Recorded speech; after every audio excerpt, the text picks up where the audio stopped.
before I met John, I had been with several so-called spiritual teachers and tried various methods, practices for a long period of time. And and the reason I went there is because I felt that there's something essential that was missing in my life, with the result that I didn't have the satisfaction of being complete, or things satisfying, the whole life satisfying me fully. And therefore I was trying one teacher after another. And it's not to say that they didn't work completely. There were periods when I had really good experiences and things of that sort, but eventually that feeling of dissatisfaction, of something missing, would return. And so in the long run, they did not really solve the problem. So I remember attending a meeting with John, and this was in Fairfax, California. And at that time, I was practicing the self-inquiry method of meditation. But I was probably doing it wrong, because I was focusing on the concept of the inner self or the higher self to get a feel for me, myself, my inner self. That concepts and the concepts that ego is something bad were ingrained in me from all these other spiritual practices that I had attended, so they were complicating the issue.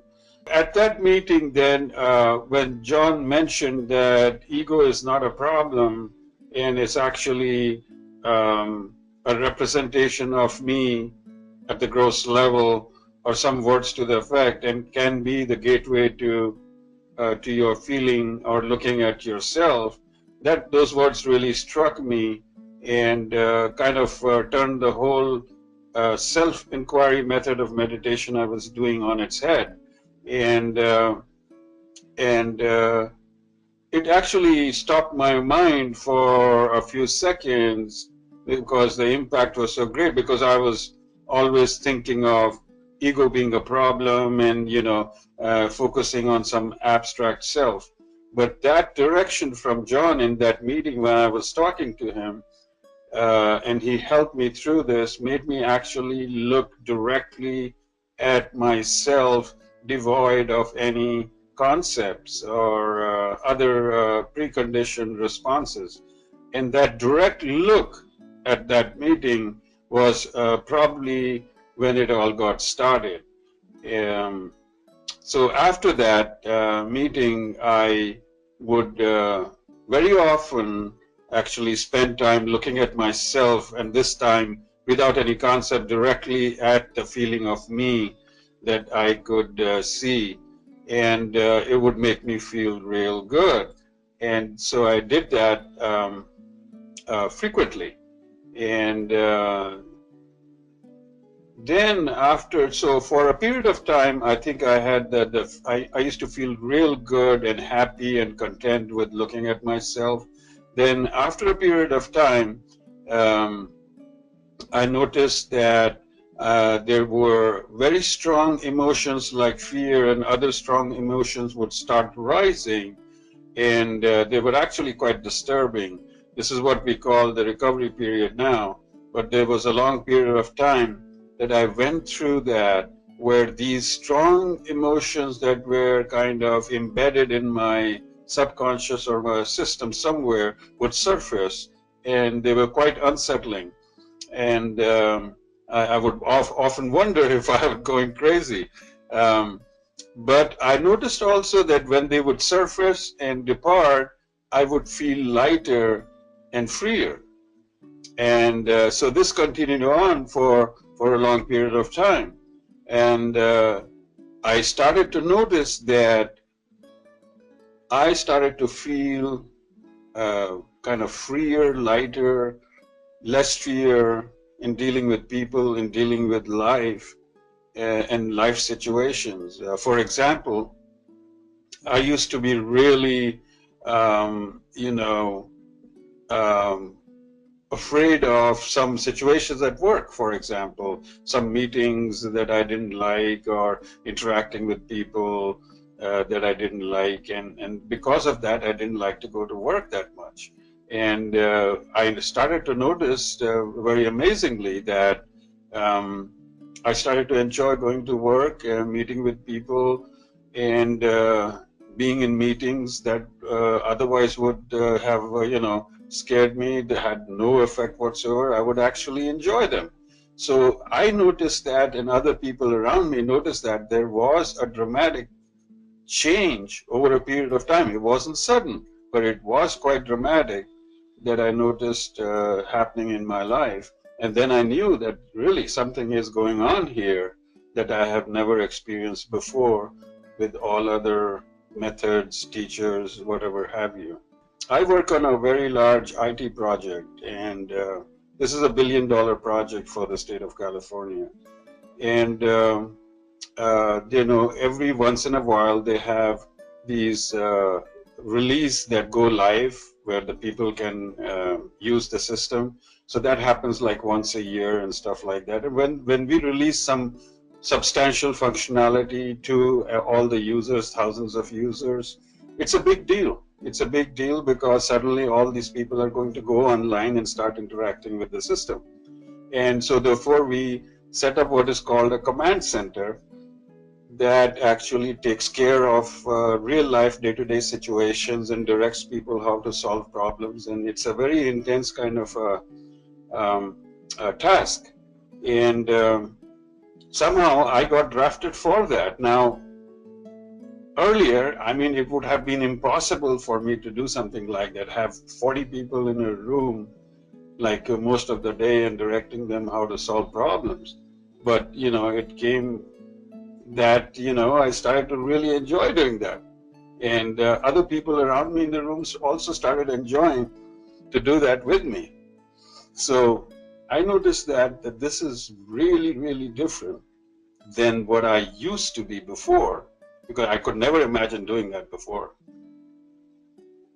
You know, people really noticed a change in me, and they wouldn't actually say that, you know, you would have changed or something, but I could make out from their reaction, their comments and stuff like that, that they were noticing that there's a substantial change in how I am, in my personality, in my interaction with other people.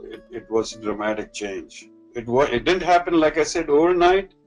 It happened over a period of time, but the change was absolutely dramatic. It's like going from a person who's scared to be in meetings to a person who's running a command center for a very large project.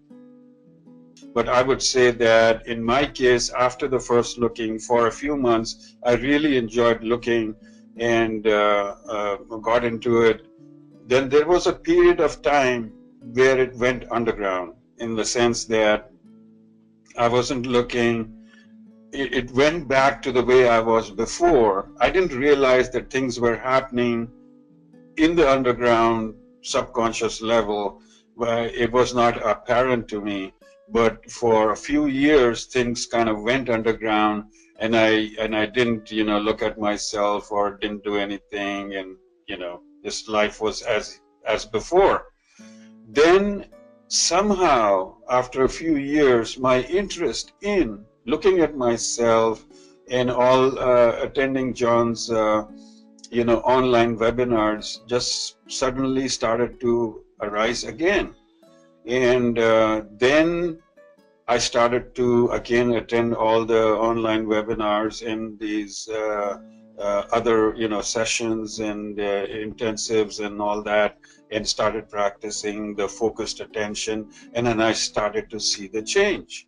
And so what I would say is, and I would also add that in my case, because of my certain extreme experiences in my early childhood, there were, I was carrying a very heavy bag, if you might say, of past experiences and conditioning and emotions and all that. So it's very idiosyncratic to an individual on their past and what they're carrying in terms of time scales. In my case, it took much longer than I think it would in other cases, because I'm literally kind of like an extreme example of if it can happen to me, that's one thing I can say, it can happen to almost anybody on this planet. One thing I do want to stress, as I was saying earlier, I had tried a lot of different methods and teachers before, believe me, and I had tried them diligently. And I started in my teens, and I've gone through one teacher after another in very close quarters. You would get few experiences here and there that would wow you and otherwise keep keep going on that path. Eventually, I would land up realizing that those practices and methods and teachers were not working in the long run and not addressing the real problem of dissatisfaction with life and of enjoying life and of being happy. And I really want to stress that, because there's all the kinds of things on this planet right now that are of that sort. And I can only speak for myself, I got stuck for years in that search without it really being fruitful in the long run.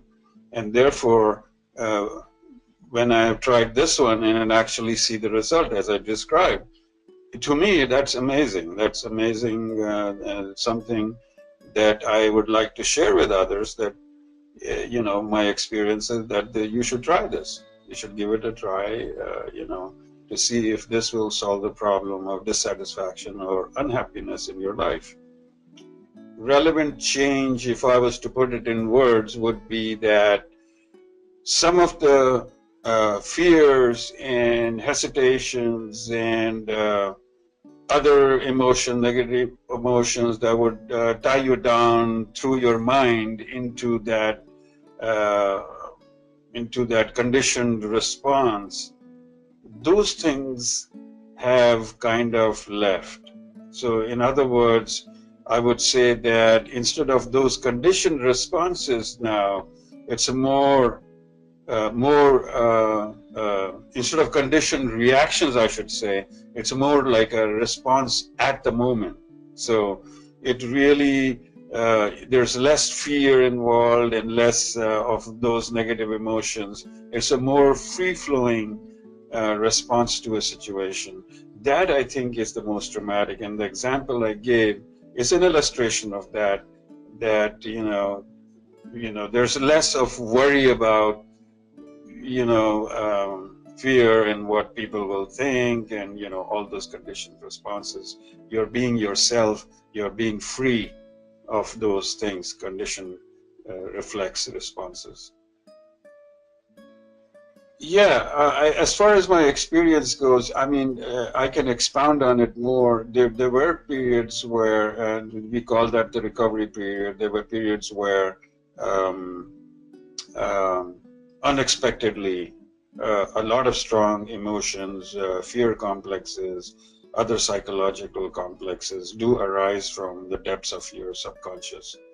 And however, now looking back on them, at that time I used to think I'm going crazy.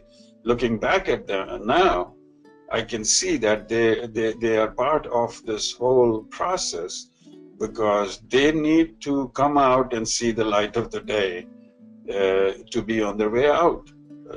We have been storing these and being attached to them, whether we know it or not. And as far as I can make out, the process is by which these come out to see the light of the day on their way out. And like I said, every time they would come up, I would be paralyzed with fear or some other emotion and get stuck in it, but then it would go and I would feel much lighter. And literally what was happening is that the part of that complex was leaving. my system to be gone. So, I mean, and it depends on how much of that baggage you're storing. So it depends, the time it takes depends on that. But that, I feel, is the process that eventually frees you from that.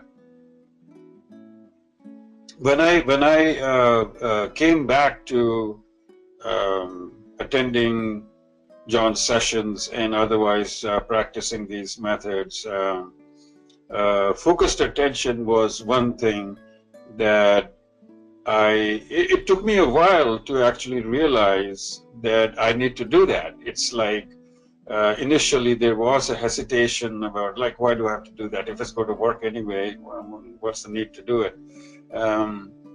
However, from hearing John talk about it repeatedly, from listening to other people talk about that, I got a little bit more motivated to start attempting to use the method of focused attention.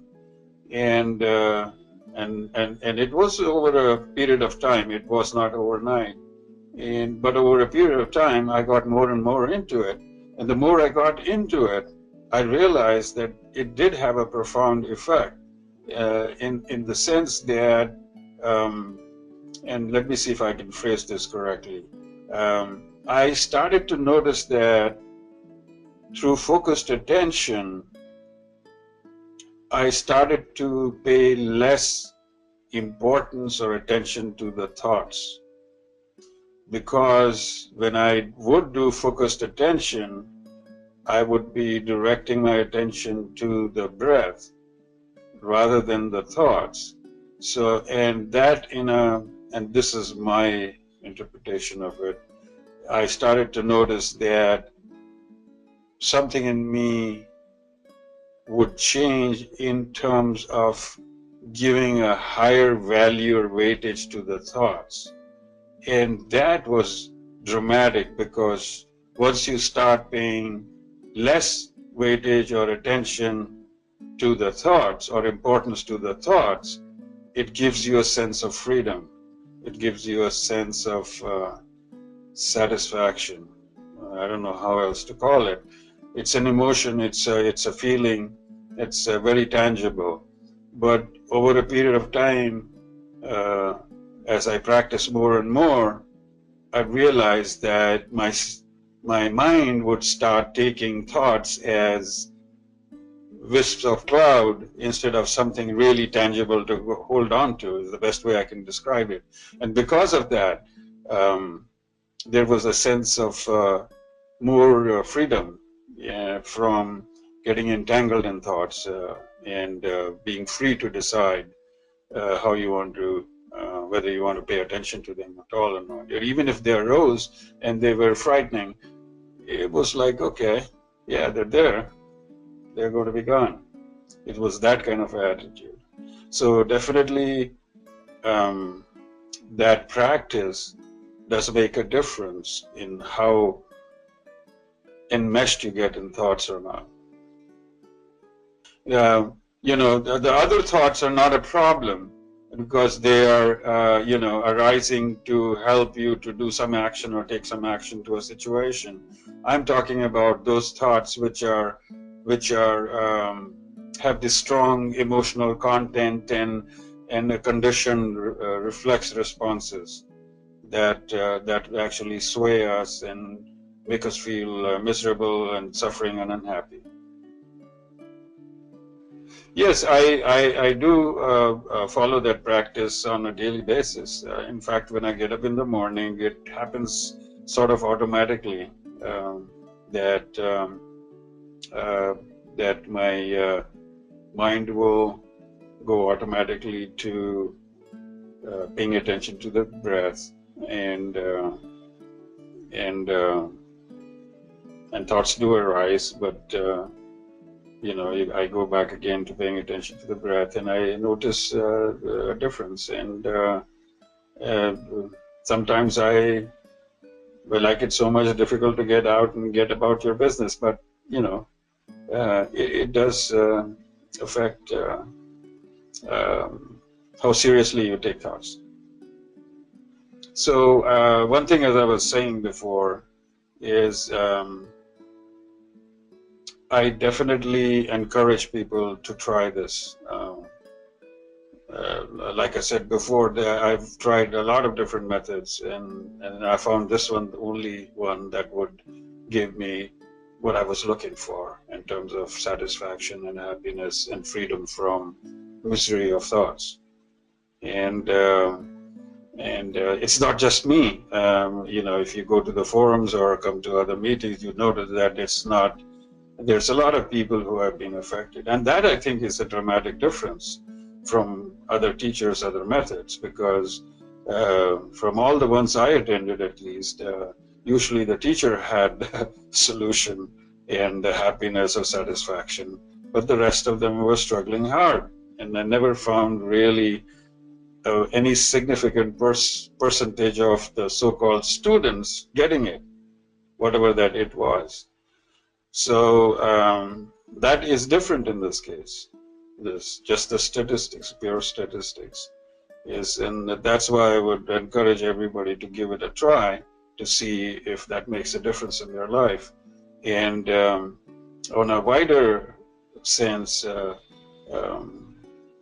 I also feel and that we do get affected by people around us and the state of their mind, whether we know it or not, consciously or subconsciously.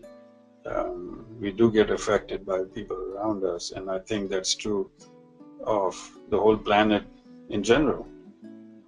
And it is a cause for the condition of this planet as it stands today, with a lot of stuff that we could do without.